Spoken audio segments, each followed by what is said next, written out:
Bismillahirrahmanirrahim. Assalamualaikum warahmatullahi wabarakatuh. Alhamdulillah wassalatu wassalamu ala rasulillah. Kembali lagi di serial Ramadan dari Surabaya Mengaji. Bersama kami sekarang Al-Ustadz Abu Hudzaifah Asy-Syidarji hafizahullah ta'ala. Kita sapa terlebih dulu beliau. Assalamualaikum Ustadz. Waalaikumsalam warahmatullahi wabarakatuh. Bagaimana kabarnya Ustadz? Alhamdulillah bi khair. Masya Allah. Ada pertanyaan dari kita Ustadz. Kebanyakan seorang di bulan Ramadan, terutama anak muda Ustaz ya, melakukan berbagai kemaksiatan Ustaz di saat bulan Ramadan, di waktu berpuasa Ustaz. Seperti apa itu? Seperti pacaran, hibah, kan banyak hibah Ustaz. Iya. Atau bahkan sepasang suami istri yang terkadang di bulan Ramadan karena ada masalah marah-marah Ustaz. Bagaimana hukum puasanya Ustaz? Apakah sah atau tidak Ustaz? Ustaz. Masya Allah, barakallahu fikum. Ya, terkait masalah ini kita harus dudukkan dulu permasalahannya. Karena puasa itu tujuannya apa dan dapatnya apa. Rubba shaimin, berapa banyak orang yang berpuasa, tapi hadduhu, bagian puasanya hanya dapat minal ju' wal atos. Dapat apa? Cuma lapar dan haus, tapi nggak dapat apa-apa. Ya karena apa? Tidak bisa mengisi hari-hari di bulan Ramadan dengan amal kebaikan dan tidak bisa meninggalkan kemaksiatan.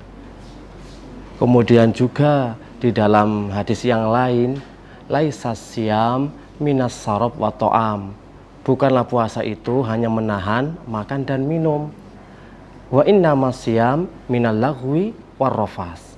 Namanya puasa itu juga harus bisa menahan perbuatan yang sia-sia dan perbuatan yang buruk. Ini baru definisi puasa yang benar yang harus kita pahami dulu. Lah kok ada orang ketika berpuasa tetap bermaksiat, ya otomatis dia nggak bisa mengisi hari-hari dengan kebaikan. Adapun hukum orang yang melakukan maksiat dalam bulan Ramadan, ini ulama mengatakan tetap sah. Kalau puasanya tetap sah, karena dia bukan termasuk pembatal-pembatal puasa seperti makan, minum, atau jima. Itu jelas itu pembatal. Kalau seperti namimah, ghibah, marah-marah, ya itu penghalang kesempurnaan untuk mendapatkan nilai pahala dari Allah Subhanahu wa Ta'ala. Sehingga Al-Hafidz Ibnu Hajar Al-Asqalani, kemudian Mula Al-Qari menjelaskan, orang yang berpuasa akan tetapi tetap bermaksiat itu sama saja ketika orang berhaji tapi juga melakukan maksiat. Ya hajinya sah tapi tidak mendapatkan pahala yang sempurna. Kemudian beliau juga melanjutkan, maka orang yang bermaksiat ketika di bulan Ramadan berpuasa, maka dia juga mendapatkan pahala, tapi di sisi lain juga dia mendapatkan dosa atas kemaksiatannya. Tapi jangan bilang itu impas ya.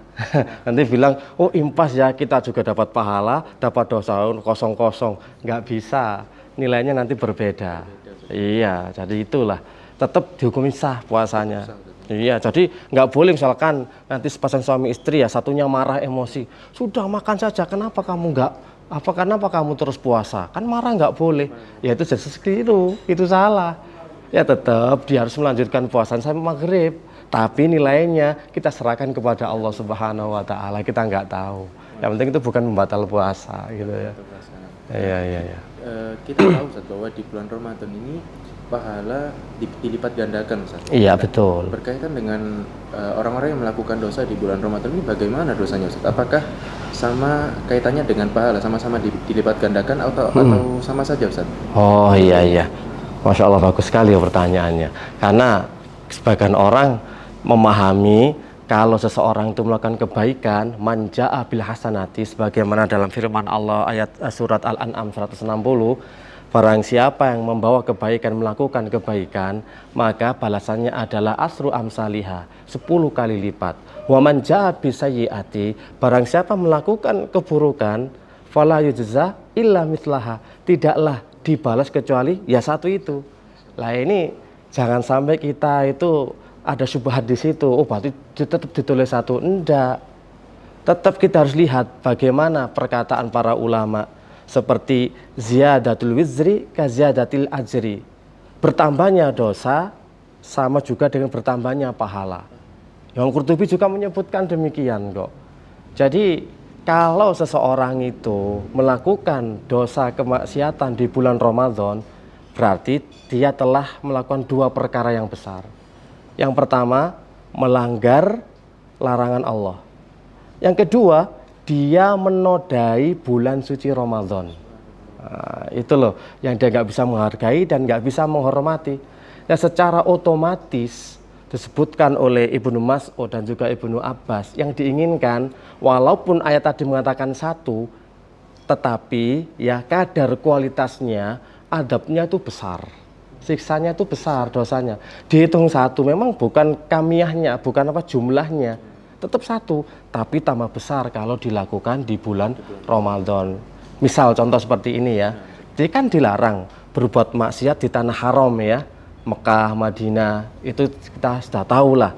Karena apa? Pengaruh tempat, faktor tempatnya, waktunya. Beda ketika kita berbuat dosa di rumah, di Indonesia. Nah, sama-sama melakukan dosanya, tapi di sana lebih besar ancamannya. Walaupun dihitung satu, tapi besar, semacam itu loh. Iya, jadi tetap besar dia, karena tidak menghargai, tidak menghormati dan menodai kehormatan bulan Ramadan itu. Ya, betul. Meremehkan dosa. Oh, tetap. Bulan Ramadan. Iya, berat itu, berat. Iya, iya. Sebagian orang itu bertanya-tanya, Ustaz. Katanya di bulan Ramadan ini setan dibelenggu, tapi kok masih banyak yang bermaksiat, bahkan kelihatannya aja, Ustaz, kelihatannya iya. itu Masya Allah orang salat tapi malam iya. Kembali lagi ya. Iya. Gimana Ustaz perkataan tersebut, Ustaz?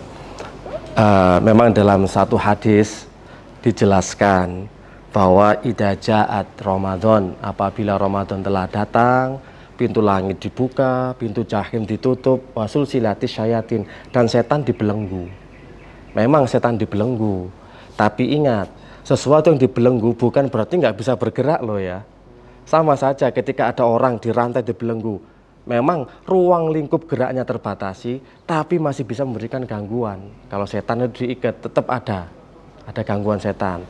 Kemudian, sebagaimana juga kalau kita lihat anjing gitu ya, dibelenggu di rantai, tapi yang mendekat ya tetap akan kena gangguan anjing tadi. Sama kalau kita mengikuti langkah-langkah setan, akhirnya kita terjatuh dalam perbuatan maksiat. Itu satu. Yang kedua, nah di sini juga ada pengaruh penting. Jangan kita menyalahkan setan ketika kita melakukan maksiat, tapi di situ juga ada hawa nafsu. Nah, hawa nafsu kita itu kan pengennya yang melakukan yang enak-enak gitu ya. Ya pokoknya nggak sesuai syariat. Ya itu salah satunya juga.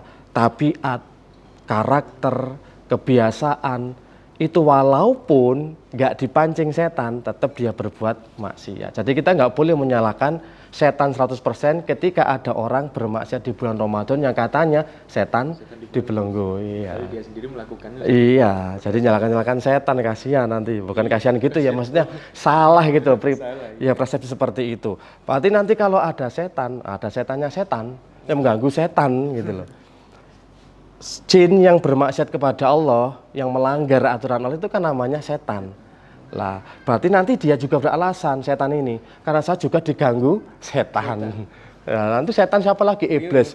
Ayo runut terus lah, iblis siapa ganggu? Ya dari dirinya sendiri, jadi nggak bener lah. Kalau seorang menyalahkan setan ketika berbuat maksiat, ini gara-gara setan ini saya berbuat maksiat.